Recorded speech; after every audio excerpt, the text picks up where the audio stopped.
সর্বপ্রথম বলি, অসম সরকার যে অসাংবিধানিক কাজ করেছেন, সংবিধান বহির্ভূত কাজ করেছে, সংবিধানের আর্টিকেলে ধর্ম বর্ণ নির্বিশেষে মানুষের চলাফেরার স্বাধীনতা, খাদ্যাভ্যাসের স্বাধীনতা, বাসস্থানের স্বাধীনতা, বাক স্বাধীনতা যেগুলো উল্লেখ আছে, যেগুলো ক্রমশ বিজেপি পরিচালিত সরকারগুলো, কি কেন্দ্র সরকার কি রাজ্য সরকারগুলো যেভাবে কেড়ে নিচ্ছে, সংবিধান বহির্ভূত কাজ করছে, এটাকে তিনি একজন আইনসভার সদস্য হিসাবে কিভাবে সমর্থন করলো সেটা প্রশ্ন থেকে যাচ্ছে। এবার আসা যাক, অসমে যেটা হয়েছে নিশ্চিতভাবে সেটা আইনি চ্যালেঞ্জ হবে, আগামী দিনে চ্যালেঞ্জ হবে, সেটা কোর্টে সেটা ফাইসাল্লা হবে। এখন প্রশ্ন আমার এখানে আপনাদের বলি, বিজেপি দুটো জিনিস ভালো করে জানে, একটা হচ্ছে নোট আর একটা হচ্ছে ভোট। এই বিজেপিকে বলুন মণিপুরে যেতে, ওখানে গোমাংস নিয়ে কথা বলতে বলুন, এই বিজেপিকে বলুন মেঘালয়ে গিয়ে কথা বলতে, নর্থ ইস্টে যে কটা রাজ্য আছে গোয়াতে গিয়ে বলুন তো যে বলুন কোটা গোমাংস বন্ধ করব, এদের কোনো কথা দেখবেন এরা বলবে না। ওখানে ভোটের জন্য এরা গোমাংসটা গোমাতার, এদের এদের ভাষাতে গোমাতার প্রতি এদের তোমার ভালোবাসা থাকবে না। উল্টে যদি বলার দরকার বলে দেবে তোমরা বেশি করে গোমাংস খাও, কোনো অসুবিধা নেই। মানে ভোটের দরকার, আর এই বাকি জায়গাগুলোতে নোটের দরকার। আমরা জানি পশ্চিমবাংলা, উড়িষ্যা, অসম এই সমস্ত এলাকাতে প্রচুর গরু আছে। আমরা যারা জানি বা অনেকে জানেন না তাদের উদ্দেশ্যে বলা হচ্ছে, পশ্চিমবাংলার কথা আমি যদি বলি, গোমাংস বিক্রি হচ্ছে খুব বেশি হলে 1 কেজির দাম 250 টাকা, 250। এরা সুকৌশলে এই গোমাংসগুলোকে এখানে খাওয়া বন্ধ করতে চাইছে কেন? অসমে বন্ধ করতে চাইছে কেন? ইউপিতে বন্ধ করেছে কেন? কারণটা হচ্ছে এটাই, ইউপিতে গোমাংসের দাম 200 টাকা কিলো, সেই গোমাংসটা প্যাকেটজাত করে প্যাকেটে সুন্দর করে করে দিয়ে সৌদি আরবে পাঠাবে, মিডল ইস্টে পাঠাবে, ইউরোপে পাঠাবে, আমেরিকাতে পাঠাবে, লাতিন আমেরিকাতে পাঠাবে, সেটা 1000-1200 টাকা করে কিলো হয়ে যায়। এরা ব্যবসা করার জন্য, এটা সত্যিকারের অর্থে যদি ধর্মকে মেনে, যদিও আমার যতটুকু জানা আছে হিন্দু ধর্মেতে কোনো জায়গায় গোমাংস খাওয়া নিয়ে নিষিদ্ধ নয়, থাকলে যদি থেকে কেউ যদি আমাকে জানায় সেটাকে আমি প্রত্যাহার করে নেবো আমার কথাটাকে। কারণ আমি ইতিপূর্বে যতজনের সাথে কথা বলেছি নির্দিষ্টভাবে কেউ আমাকে বলতে পারেনি যে এইটা যে নিষিদ্ধ আছে। আমি সেই বিষয়ে যাচ্ছি না, খাওয়া বৈধ কি অবৈধ ধর্মীয় মতে। কিন্তু ইন্ডিয়াতে, পশ্চিমবাংলাতে অসমের মুসলমান গোমাংস খেলে গোমাতাকে ওদের অপমান হয়ে যাবে। আর উত্তরপ্রদেশের ওখানে মানে হিন্দু ভাইরা, নন মুসলিমরা গোমাতাকে আমেরিকায় বিক্রি করলে সৌদির মুসলমানকে খাওয়াচ্ছে, দুবাইয়ের মুসলমানকে খাওয়াচ্ছে, আপনার ইরানের মুসলমান খাচ্ছে, শারজার মুসলমান খাচ্ছে, জর্ডানের মুসলমান খাচ্ছে, কুয়েতের মুসলমান খাচ্ছে, সেখানে কারো প্রতিবাদ নাই। ব্যাপারটা বুঝতে হবে, ওখানে নোটের ব্যাপার আছে। এখানে 250 টাকা কিলো, ওখানে 1000 টাকা কিলো, তাহলে 1 কিলোতে 750 টাকা লাভ হচ্ছে।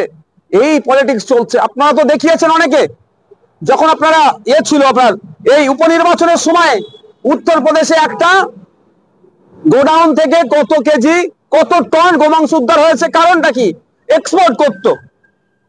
আপনাদেরকে বলছি, আপনাদের মাধ্যমে শুভেন্দু বাবুর কাছে বলতে চাই, গোমাংস তো বলছে বন্ধ করে দেবেন, আর নূর আল কাবির এই ধরনের মুসলিম নাম দিয়ে যারা আমাদের দেশ থেকে বিদেশে বিফ এক্সপোর্ট করছে সেগুলো কি বন্ধ করতে পেরেছেন? বরং না, বন্ধ তো দূরের কথা, বিফ এক্সপোর্টে আমাদের দেশ টপ 10-এ চলে গিয়েছে। এটা বুঝতে হবে। সাধারণ আমি হিন্দু সমাজের মানুষের উদ্দেশ্যে বলবো, আপনাদেরকে বোকা বানিয়ে এরা ভোটক নিতে চাইছে, নোটও কামাতে চাইছে বিজেপি। তাই আপনাদের বলবো, আগে আপনারা আওয়াজ তুলুন। যে সমস্ত রাজ্যে অলরেডি গোমাংস ভক্ষণ নিষেধ আছে, তার প্রথম যদি হটলিস্টে থাকে হচ্ছে উত্তরপ্রদেশ, হরিয়ানা। এই উত্তরপ্রদেশ, হরিয়ানা থেকে যে সমস্ত গরুর মাংস জমা করে, রীতিমতো জমা করে বলছে হালাল করে ওখানে পাঠাতে হয়। কারণ যদি ওরা হালাল না করে, ওরা টেস্ট করবে ল্যাবরেটরিতে, ওইগুলো সব ফেরত পাঠিয়ে দেবে। একটা সময় ছিল তখন ফেরত পাঠিয়ে দিয়েছিল, তারপরে অনেক ওটাকে আবার সমস্যা কাটিয়ে উঠেছিল। তো হালাল করে যারা উত্তরপ্রদেশ থেকে, হরিয়ানা থেকে গোমাংস সৌদির মুসলমানদের খাওয়ার জন্য পাঠাচ্ছে, এখানকার যারা হিন্দু ধর্মের রক্ষাকর্তা তাদেরকে প্রশ্ন করুন যে আপনারা তো গোমাংস মুসলিম ভাইরা খাবে না বলে বন্ধ করলেন, কিন্তু সৌদি আরবের মুসলিম ভাইদের খাওয়াচ্ছেন কেন? আপনার দুবাইয়ের মুসলিম ভাইদের খাওয়াচ্ছেন কেন? এই প্রশ্ন হিন্দু ভাইদেরকে বলবো আপনারা করুন।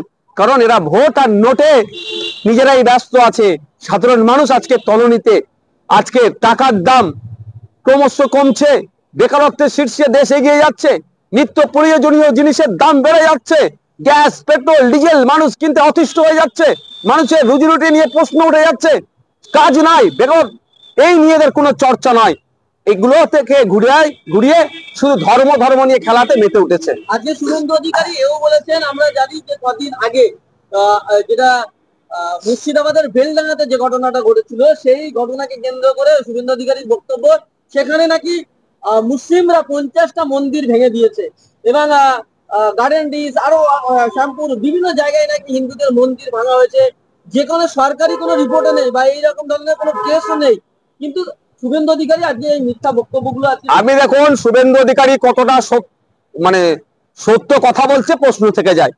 আপনি যে কথা বললেন গতকাল বিধানসভার মধ্যে, গতকাল কি পরশুদিন বিধানসভার মধ্যে উনি দাঁড়িয়ে বলেছেন 50টা হিন্দু সমাজের মানুষের ধর্মস্থান অর্থাৎ মন্দির ভেঙেছে। যদি এই ধরনের হয়ে থাকে চরম অন্যায় হয়েছে। সাথে সাথে রাজ্য পুলিশের কাছে আমি জানতে চাই, প্রেস স্টেটমেন্ট দিক, এই মন্দির যদি কেউ ভেঙে থাকে তাদের কজনের বিরুদ্ধে অ্যাকশন নিয়েছে। আর যদি না ভেঙে থাকে এইভাবে মিথ্যা প্রচার করার জন্য শুভেন্দু অধিকারীর বিরুদ্ধে রাজ্য প্রশাসনের সর্বোচ্চ কর্তা যিনি মমতা ব্যানার্জি কি ব্যবস্থা গ্রহণ করেছেন, কি সুমোটো করেছেন, সেটা আমরা দেখতে চাই। এটা আমি কিন্তু বলবো না, আমি প্রয়োজনে আরটিআই করব, বেলডাঙ্গা থানাতে আরটিআই করব, ওই সময় কত ফেক কেস, মানে কত কেস হয়েছে, কি কি কেস হয়েছে সেটা আমি জানতে চাইবো। কারণ যেভাবে মিথ্যাচার করে মানুষের মধ্যে সমাজের মধ্যে বিভেদ লাগাতে চাইছে মমতা ব্যানার্জি সরকার চুপচাপ বসে সব মজা দেখছে। মমতা ব্যানার্জি দোষী করছে, এর বিরুদ্ধে কনডেম করা, এর সত্যটা প্রেস স্টেটমেন্টের মাধ্যমে জানানো। দুর্ভাগ্যের বিষয় দেখলাম হাউসের মধ্যে বলেছে কিন্তু 50টা মন্দির নাকি ভেঙেছে।